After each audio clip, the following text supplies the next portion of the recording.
मौके लगातार हमें शो के जरिए बताते रहते हैं, लेकिन अब की बार कमाई का मौका एक खास क्षेत्र में है। उस क्षेत्र को कहते हैं माइक्रो कैप, और यहाँ पर फंड हाउसेस का रुझान बढ़ता हुआ दिखाई दे रहा है। क्या है ये स्पेस, और कितना ज़्यादा जोखिम है इसमें, और किस तरह के रिटर्न अगर आप जोखिम उठाना चाहें तो आप को मिल सकते हैं, इसकी पूरी तफ्तीश करते हैं। आदित्य अग्रवाल को फाउंडर wealthy.in हमारे साथ जुड़ गए हैं। आदित्य, स्वागत है आपका इस पेशकश में।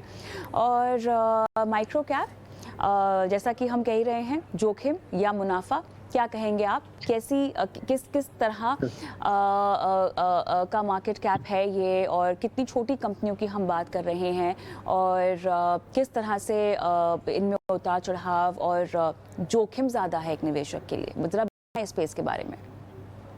शुक्रिया कविता। माइक्रो कैप ऑब्वियसली बहुत इंटरेस्टिंग स्पेस है। और पहली बात तो माइक्रो कैप स्टॉक्स या माइक्रो कैप कंपनीज उनको कहा जाता है जो यूजुअली निफ्टी की टॉप 500 कंपनीज के नीचे की कंपनीज है, राइट।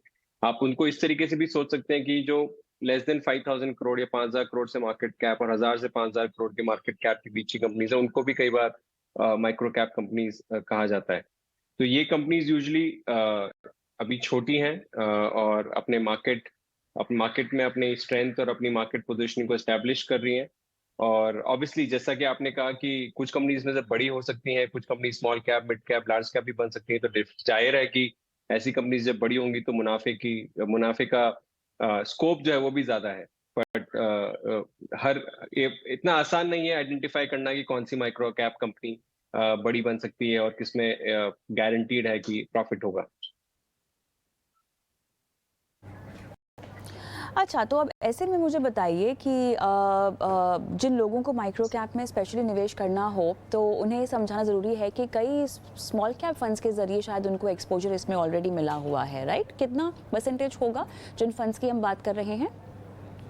तो यूजुअली स्मॉल कैप कंपनीज में कुछ एक्सपोजर डेफिनेटली उनको माइक्रो कैप का भी होता है।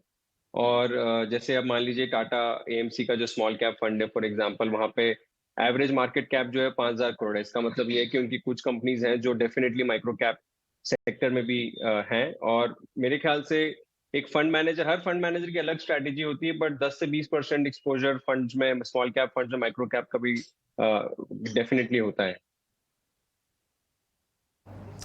ये बताइए मुझे कि जिन माइक्रो कैप कंपनियों की हम बात कर रहे हैं, ये किस क्षेत्र की होती हैं, आदित्य? क्षेत्र आप ऐसा समझ लीजिए कि इंडियन इकोनॉमी जो है हमारी, उसी हिसाब से रिप्रेजेंटेशन है।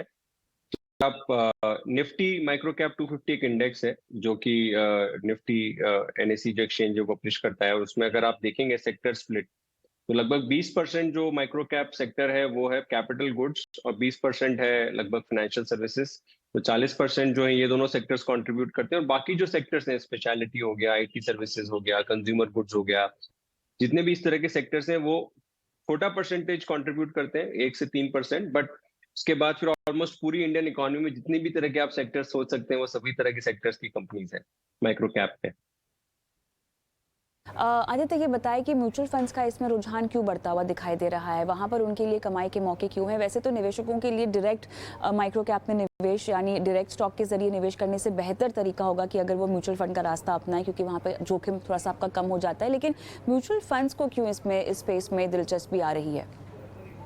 म्यूचुअल फंड्स को इस स्पेस में इसलिए दिलचस्पी है शायद क्योंकि इन्वेस्टर्स का रुझान बढ़ रहा है।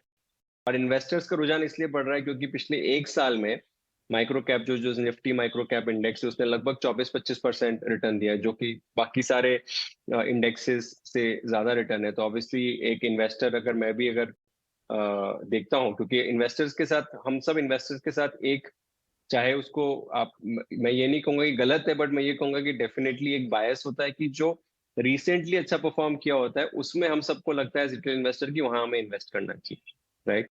तो माइक्रो कैप की शायद तरफ रुझान इसलिए बढ़ रहा है कि पिछले 1 साल में वहां पर I think best performing index रहा है इंडियन मार्केट्स का। और इसलिए फिर अब रुझान बढ़ रहा है, तो ऑब्वियसली एएमसीज का भी रुझान बढ़ रहा है क्योंकि उनको लग रहा है डिमांड है।